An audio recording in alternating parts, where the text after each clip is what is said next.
Você está ouvindo Bastidores do Poder, na Rádio Bandeirantes. Agora, às 6h13, você está na Rádio Bandeirantes. Confira a transmissão aqui dessa segunda hora do Bastidores do Poder também no nosso YouTube. Estamos por lá também. O Pedro já deu a dica antes do intervalo. A gente vai tratar agora sobre um projeto de lei que está na Assembleia Legislativa de São Paulo e que propõe redução obrigatória na mensalidade de escolas do ensino fundamental e médio. É uma proposta do deputado Rodrigo Gambale que obriga um desconto de no mínimo 30% justamente por conta desse cenário de pandemia do coronavírus que a gente está vivendo em todo o mundo. É com ele que a gente fala agora. Muito boa noite para o senhor, deputado. Conta pra gente por que esse projeto não está avançando. Boa noite a todos que nos ouvem e nos assistem pelas redes sociais com o programa Bastidores do Poder, Rádio Bandeirantes. Isabel, boa noite Pedro Campos, Juliano, Cláudio Humberto. Muito prazer que a gente tenha a oportunidade de mais uma vez esclarecer. Nós estamos fazendo um trabalho onde fizemos o projeto de lei 203/2020 para ter a redução das mensalidades nas redes escolares, tanto nas universidades como também no ensino infantil, no ensino médio, e também para que pudesse auxiliar os estudantes, os alunos que estão tendo uma procura muito grande por esses descontos e muitas das instituições estão vindo em conversa. Então, desde 7 de março... Vamos refazer aí o contato com o deputado, né, para a gente entender melhor esse projeto que tantas anda, porque tem muita gente nessa situação, né, Juliano, Isabel? Pois é. Pais que estão com dificuldade para pagar a mensalidade, que não conseguiram negociar, né? Porque às vezes uma redução do valor. Diminuíram, né, a própria remuneração, né? E muita gente também acabou ficando de fora do mercado de trabalho por conta desse contexto que a gente está vivendo de pandemia do coronavírus. Então a situação é realmente muito grave, Tem né? escola, né, Isabel, que já promoveu essa redução. Isso. Um problema latente aí é o seguinte: muitas escolas já reduziram o salário dos seus professores por causa de inadimplência e dos pedidos de redução que fizeram. Então, eu li a proposta do deputado e eu não vi ali se tinha alguma cláusula que impedia as escolas de repassar para os funcionários essa redução ou esse desconto, porque eu acho que isso é primordial, porque a gente sabe que raramente a escola vai diminuir a sua margem de lucro para arcar com essa redução no salário, né? E as escolas estão, benevolentes até, conservando professores por uma carga horária menor. Eu conheço diversos professores que tiveram redução no salário, independentemente desse projeto. Então, se ele entrar, imagina uma escola que hoje está dando desconto para 10%, 20% dos pais, ter que promover isso para 100% deles, né? Hoje a regra, né, que está valendo, né, Juliano, é justamente a negociação, né, o caso a caso ali. O sujeito chega, apresenta as contas. Tem até escola que eu fiquei sabendo que mandou um comunicado pedindo para que os pais que não tiveram redução de salário continuassem pagando a mensalidade para dar um equilíbrio para as contas, né? Exato. E aí vai de cada um, né, das necessidades. Agora, tem aquele outro também que não está tendo renda nenhuma, que é autônomo e que não tem de onde tirar. Esse aí precisa ser assistido pela escola, porque essa situação vai passar e esse cara vai procurar uma escola para o filho dele quando isso passar. Então também é uma estratégia ruim fechar a porta para aquele pai que não está deixando de pagar a mensalidade por sacanagem, por calote ou coisa assim. E não é só em escola, né? Quem é locatário está negociando redução de aluguel. Todo mundo fazendo seu malabarismo. Né? E tem que dar um jeito. E a gente viu as escolas se portando em relação a esse assunto de maneiras diferentes, né? Muita escola optou por adiantar o período de férias, né? Para depois, quando tudo voltasse na medida do normal, já seguisse um ritmo ali de estudos. E mesmo uma medida como essa não foi suficiente, porque acho que muita gente não imaginava que a gente ficaria tanto tempo na situação que a gente está. E as escolas, nos planos de retomada, estão lá por último, estão lá nas últimas fases. A escola gera aglomeração, por mais que aí, vamos lá para a questão biológica do coronavírus, as crianças são menos afetadas, mas elas também são afetadas. Então tem a questão da preocupação sanitária também. São vetores, né? Como é que você controla a aglomeração de criança? É difícil. Muito complicado. Deputado está de volta? Aliás, eu vou pegar um gancho, hein? Esse é o assunto da reportagem de hoje, do Jornal da Band, da já série tô especial. prevendo o futuro Como aqui. as escolas vão voltar. Deputado, está com a gente?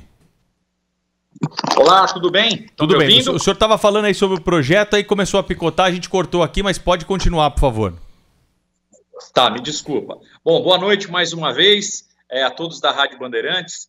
E a gente está com o projeto de lei número 203/2020, que ele trata da redução de mensalidades linear em 30% das universidades, das escolas de ensino infantil, também ensino médio, de toda a rede privada, de todas as escolas e entidades privadas. Os alunos têm se manifestado muito, dizendo que estão tendo uma dificuldade muito grande com as escolas. E por que nós estamos com esse projeto de lei? Porque no momento da contratação do serviço, da relação de consumo, as aulas que foram contratadas eram presenciais. E agora, mesmo com a pandemia, no momento onde mais de 80% dos brasileiros tiveram seus rendimentos afetados, e sendo a educação o maior rendimento da família, o maior custo, né, da família brasileira, a gente resolveu trabalhar em cima disso. Não são valores dos 30% que chegaram com reduções ou deduções justas para as escolas, mas num momento como esse, nós precisamos, todas as áreas, dar demonstração, principalmente de solidariedade e compreensão de situações. Eu tenho sempre comentado para os alunos que o principal é entrar em contato com as instituições e buscar uma negociação mesmo antes da aprovação desse projeto. Mas eu tenho sentido muita dificuldade em aprová-lo. Agora a Assembleia está discutindo o projeto Covid, que é um catado de ideias dos deputados, e a minha ideia foi inserir esse projeto de redução de mensalidades. Mas tenho sentido uma grande dificuldade por parte da Casa em colocar o projeto. Eles até chegaram a dizer que é inconstitucional, mas se tratando da relação de consumo, que não está sendo feita de acordo com o que foi contratado, a Assembleia pode sim legislar, principalmente quando é tratado dessa relação que não está sendo cumprida, onde o STF, no dia 27 de março, falou sobre a competência concorrente.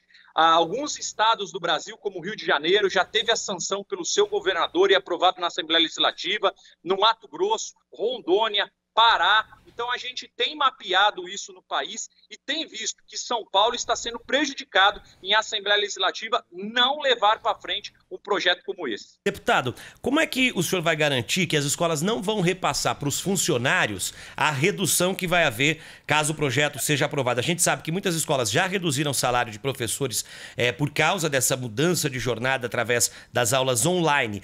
Ou o senhor acha que não dá para garantir isso, para garantir que se o projeto for aprovado, as escolas não vão deixar de lucrar e repassar e arcar com essa redução, ou vão repassar para o salário dos funcionários ou até demissões?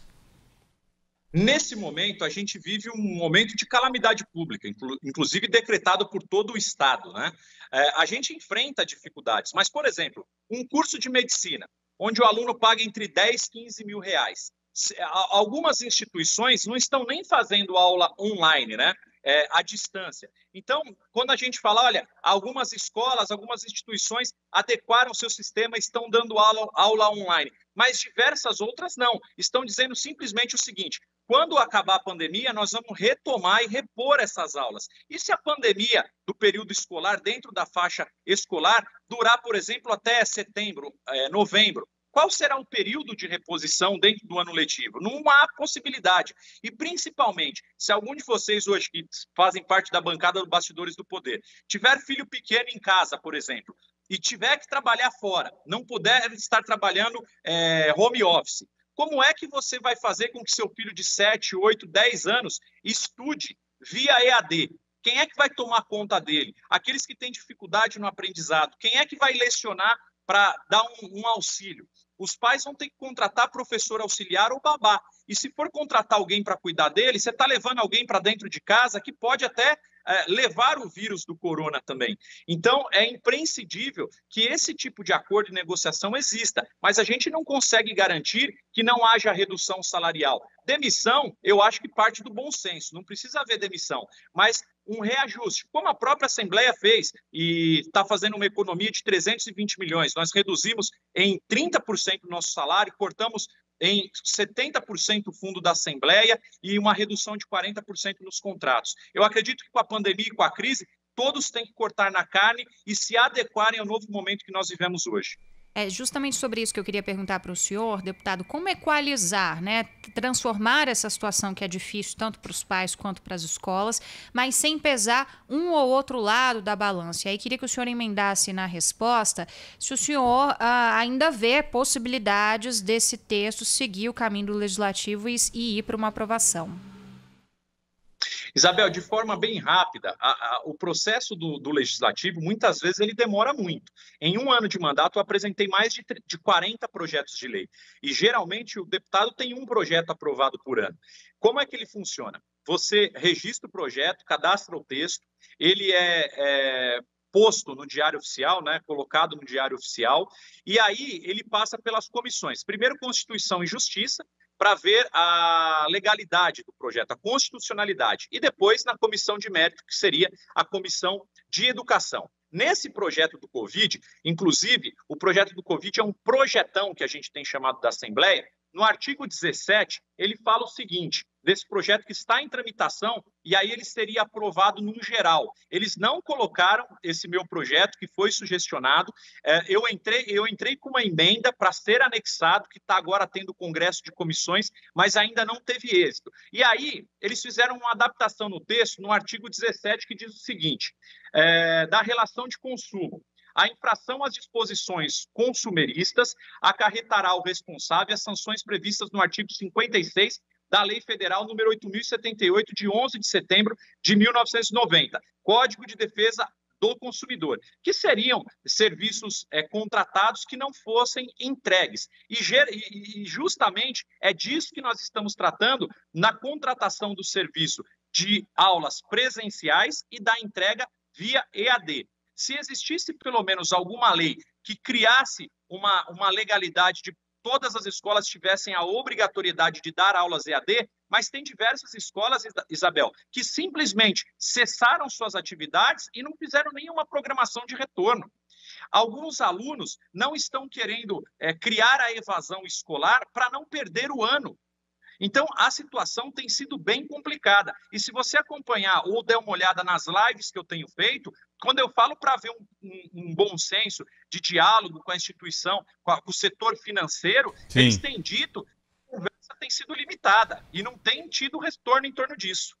Deputado, obrigado pela entrevista ao vivo aqui ao Bastidores do Poder da Rádio Bandeirantes. Vamos continuar acompanhando o projeto aí, vamos ver se esse projeto anda aí na Alesp para a gente acompanhar os desdobramentos aqui. Grande abraço, bom trabalho, hein? É sempre uma honra, sou fã do programa de vocês. Um grande abraço a todos. Muito obrigado.